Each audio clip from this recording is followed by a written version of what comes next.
Good day sa ating lahat. Dito naman tayo sa itong channel na Mercado Official po.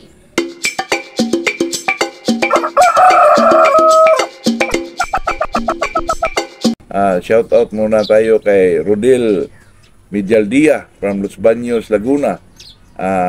Si Dalida Upos, Southern Leyte. Kakaibigan natin si Freddy Biga po.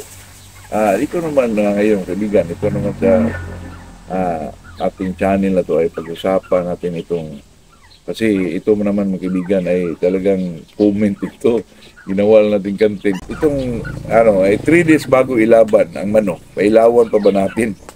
Yun ba, 3 days before the fight mga kaibigan, pailawan pa ba natin? Sa akin naman dyan mga kaibigan, excuse me po, yung tayo na may mag-umpisa na sa tinatawag nilang pre-conditioning mga kaibigan, ay sa akin, paunti-unti akong magpailaw dyan. Hindi lang full, pero ilabas ang madaling araw, pailawan, pakahig-kahig dyan. Kung wala ka namang ilaw dyan, wala ka namang yung tinatawag na, yung ano ba mga kaibigan, yung ruida. Kung wala kang ganyan, pwede naman dyan maglabas ka lang ng ilaw sa bahay yun sa labas. Ako nga dati mga kaibigan, magkondisyon ako, doon ako sa labas, doon sa may kalye, yung may poste dyan na may ilaw, doon ako magpailaw mga kaibigan. Diskarte lang yung pag-alaga at magkondisyon ng manok ko. At saka magkondisyon tayo, patong na tayo ng 21 days. Siyempre, pailaw tayo dyan kaibigan. Day 1 o day 2, umpisa ka nang magpailaw. Alam naman siguro natin lahat na kung magpailaw tayo ay madaling araw kasi paggabi, may stress yung manok. Time ng tulog nila yon. Kaya depende lang naman yun. Pwede naman tayo kasi ang sabi naman ng iba na maganda daw yung gabi para maano na sila, masanay na po. Kasi gabi ang away daw. Depende na lang yun sa inyo. Kaibigan, sa akin naman, wala namang mali dyan. Magabi o madaling araw. Pero ako, kampante ako sa madaling araw kasi yung gabi, yan ay na time ng manok na matulog na talaga. At saka itong sabi na 3 days bago ang laban, pailawan pa ba natin ang ating mga manok? Sa akin mga kaibigan, hindi na po. Kasi yung 3 days mga kaibigan, talagang pahinga na yan. Kasi laban yun eh. Alangan naman magpailaw ka pa. Labas mo ng, kasi sa 3 days mga kaibigan, pag ang sinasabing pahinga, pulungan, labas, pakain, pulungan, labas. Sa akin mga kaibigan, wala nang pailaw kasi nasanay na sila sa 21 days, halos araw-araw kung magpailaw doon mga kaibigan. Kaya yung 3 days naman, kung hindi mo mapailawan ang manok, imposible naman yun na pagdating sa ruida, mabaguhan pa siya, hindi na siguro kasi for the 1 month mo na pinailawan ang manok, halos everyday, masanay ng manok doon mga kaibigan, lalo na pag sanayin mo siya tuwing madaling araw, siyempre nasanay na yung mata nila dyan kasi ito naman, magpailaw tayo mga kaibigan, talagang napaka-importante po kasi ito yung experience ko na dati, paglaban kami mga kaibigan sa Mindanao. Yung mga na kami doon sa yung laban na sa tinatawag naming parian po, yung sa ulutan, doon lang sa labas, walang ilaw yun. Pwede lang yun. Pero pag sabungan ka, kahit umaga yan, may mga sabungan na talagang may ilaw po. Pailawan talaga yung sabungan kasi para medyo maliwanag talaga yung whole area na labanan ng isang manok po. Kaya ako dati, experience ko yan. Yung mga kaibigan ko, kasi backyard lang tayo, nasanayan na nating lumaban sa mga ulutan po. Hindi siyempre, sanayan na rin natin hindi tayo magpailaw ng manok. Pero nung naglaban ako doon sa amin, sa area doon sa Mindanao, hindi ko akalain kaibigan na yung manok ko ay naglaban na. Angatan kita kasi yung manok ko, angat din. Kasi tayo naman, pipili talaga yung may angat. Gusto natin yung sa lupa lang, pero mahirap kasi gawin yung kaibigan. Angatan na. Pagpihit ng manok ko mga kaibigan, pag ilag niya ganun, may ilaw dito, nakaano sa ilaw mga kaibigan, parang nagulat siya po. Nagulat siya mga kaibigan, parang huminto siya sa kalagitnaan ng away nila. Napalo, nakatingan siya mga kaibigan sa lupa. Napalo, natamaan yung manok ko. Talo, kaibigan. Kaya ang isang dahilan doon, nakita ko talaga kasi pag tayo naman, ang manok natin, excited tayong lumaban. Siyempre, tinitingnan talaga, pinapanood talaga natin yung galawan nila, kung ano man yung nangyari, yung mukha nila kung ano man yun, kung saan sila nagkamali po, sa stepping ba nila, ano, kasi tayo naman, tayo ng kondisyon, talagang tutigan natin yun kasi para sa sunod na laban, kung ano man yung mga diferensya na makita o naobserba mo doon, i-apply mo sa sunod mong ilaban, kaibigan, ganun lang talaga yun.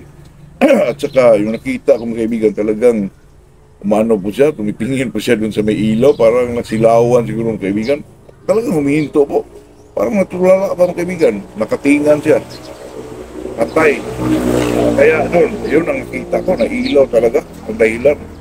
Eh, ang sabi naman ng kaibigan, hindi daw kasi talagang ganun, natamaan. Hindi pa natamaan ng kaibigan. Nakita ko talaga na medyo lumingon siya sa ilaw po, parang natulala siya po, parang siyang, hindi siya nasanay na yung ilaw ba mga kaibigan, na yung sinag ng ilaw, hindi niya na, ano yun, hindi niya na sanay tingnan o panoorin ba yung, parang nagulat siya po, tamaan ng manok ko, talo. Yun naman, tayo naman ay very observant sa mga ganyang pangyayari po. Di sa susunod, na kung saan tayo maglaban, na tingin natin na may mga ilaw doon, talagang magpa-ilaw ka mga kaibigan. Kahit sa, ako nga mga kaibigan, yung conditioning ko, 21 days, pero nagpa-ilaw ko mga kaibigan, 5 days lang po. 5 days, 10 days before the fight, so 5 days doon, nagpa-ilaw ko sa 5 days, papuntang fight na, hindi na po. Pero ano, nasanay na siya kasi yung sa amin mga kaibigan, sa Mindanao kasi, wala kaming ilaw sa labas. Kung punta ka doon sa may poste, malayo pa sa amin ng kunti. Wala ko, nung time na yun, wala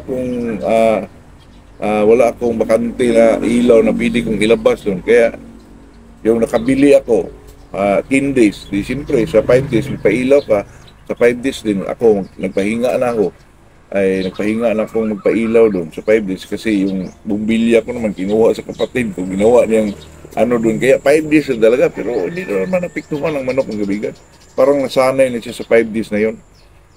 Kaya okay na yon. At saka masabi ko dyan, napaka-importante po yung magpailaw tayo ng manok po. Pero itong sinasabing 3 days bago ilaban, paiulawan pa ba natin, sa akin hindi na po.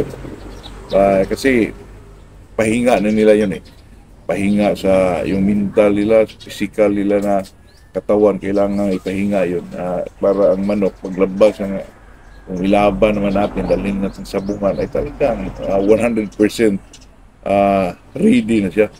Kung ano man yung ma-encounter niya dun sa sabungan, talagang ready na siya sa lahat. Kaya itong manok ng kabigan, kailangan talaga natin na obserbahan kung ano yung mga resulta sa kinakain, anong resulta sa conditioning nila, yung sa mga exercises nila, talagang katutok ka doon. Pero kung sa akin naman kaibigan, kung mga ulutan lang, naka-cord lang manok, pwede na yun kaibigan. Pero hindi naman masyado. Kung ano ka naman sa mga ganyan, siguraduhin mo naman yung mga manok mo ay magagaling. Kasi sa mga ulutan mga kaibigan, kahit sa ulutan, may iba talaga dyan na talagang kinukondisyon ng gusto mo. Talagang nag-feeding yun kahit maliit lang ang pusta, mga 1,500 to 2,000, dami din dito sa amin talagang pinapakain, ini-inject. Talagang ikaw naman na blind ka, sa'yo akala na inirton lang, inirmax, inirbon sa B12, pero ang mga manok ng kabigan ay talagang makikumpit po sa yung mga tawag ng feeding, hindi po magpaano mga kabigan, talagang magaling din ay talagang pumapalo din po yung mga B12 inirbon. Ako, ini-snab lang nila na yan ngayon mga kabigan, pero di nila alam ang resulta po, kahit ganun lang, kahit mga inirmax lang kinakain, tapos tablita lang, tawanan nila, inirbon. Mga lumang tao daw gumagamit yan, pero di nila alam mga kaibigan, superb ang resulta po. Yan lang mga kaibigan, yan lang ang nasabi natin na 3 days bago ilaban manok, pailawan pa ba? Sa akin, hindi na po. Talagang relax na po sa kulungan. Yun lang. Good morning sa ating lahat po.